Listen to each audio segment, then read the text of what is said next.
if there is something in your life, and we acknowledge as we see you, we know you are doing extremely well. You are living good lives.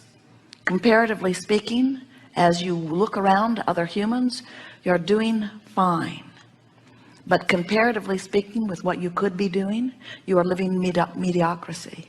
Compared to what you could be doing, you are scantily beginning to discover the excellence that this time-space reality holds for you. You have not even begun to tap in to the vibrational escrow that you have personally amassed here in this physical life experience. You've not begun to live what you can live, only because you do more observing about what is than you do thinking about where you're going.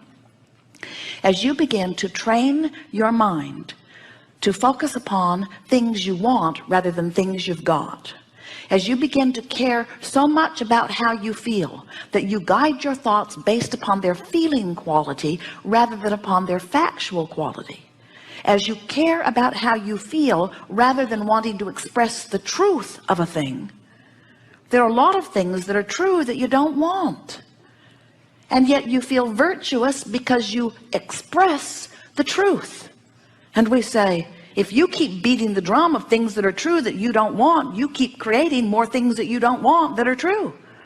In other words, law of attraction does not discriminate. And that's the wonderful thing about law of attraction. It allows you your freedom to choose. You are so free, you can choose bondage, you see.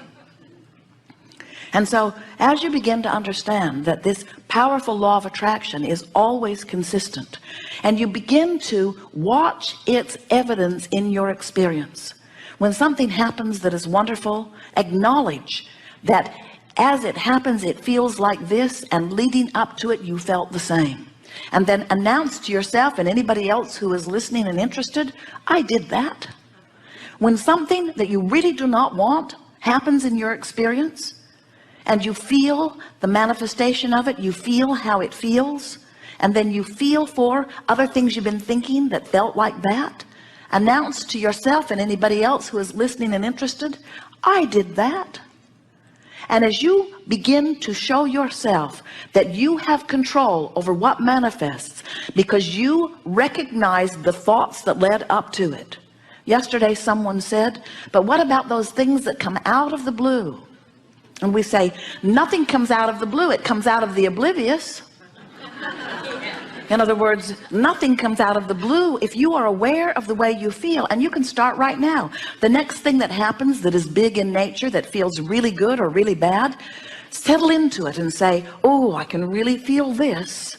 And then reach for recent thoughts that evoke that same feeling and say to yourself, I saw this coming. I saw it coming. I sensed it coming. I felt it coming. I knew it was coming. Expectancy is about being aware that this behavior brings forth this experience.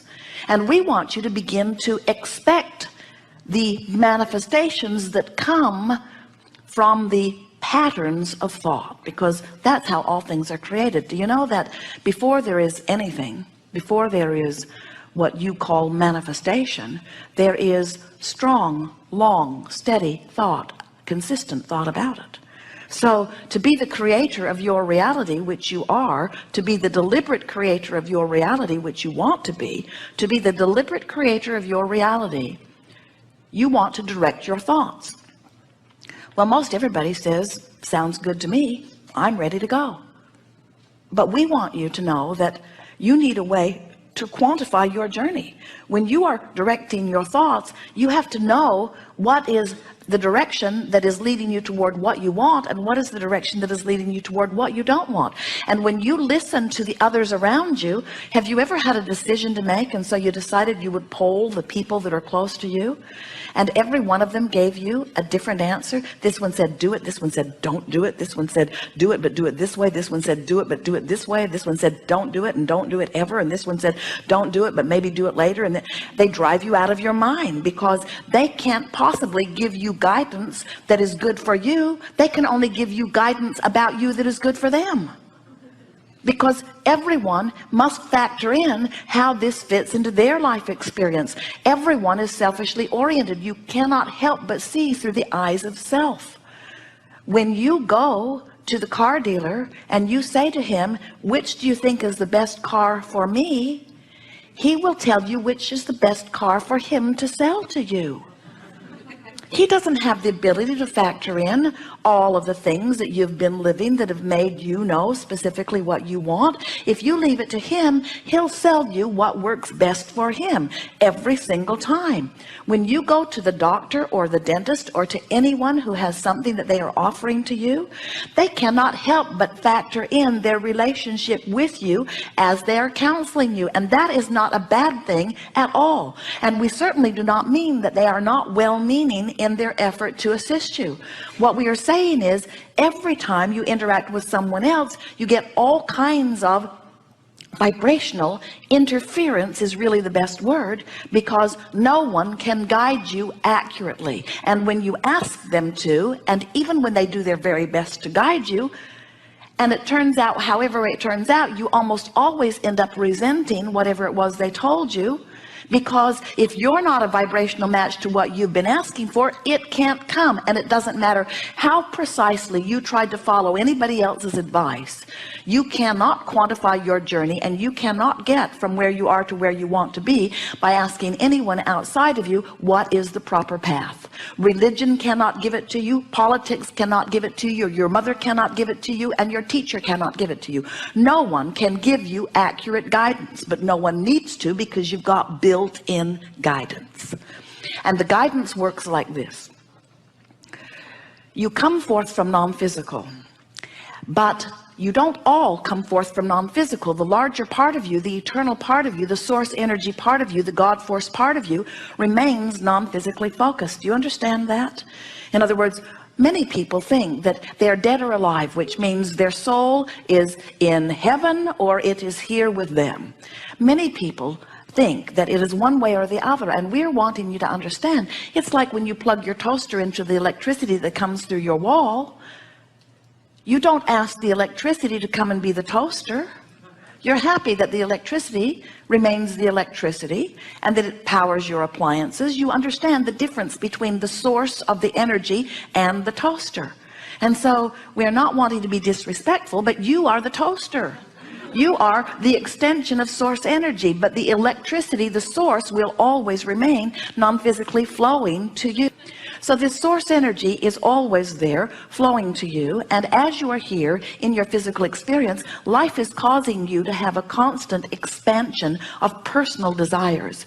And we cannot emphasize accurately or enough the power and importance of the personal part of your desires. You are uniquely perfect. You are personally perfect. You are uniquely asking, and source is delighted to respond to your unique requests that are born out of your unique life experience and perspective.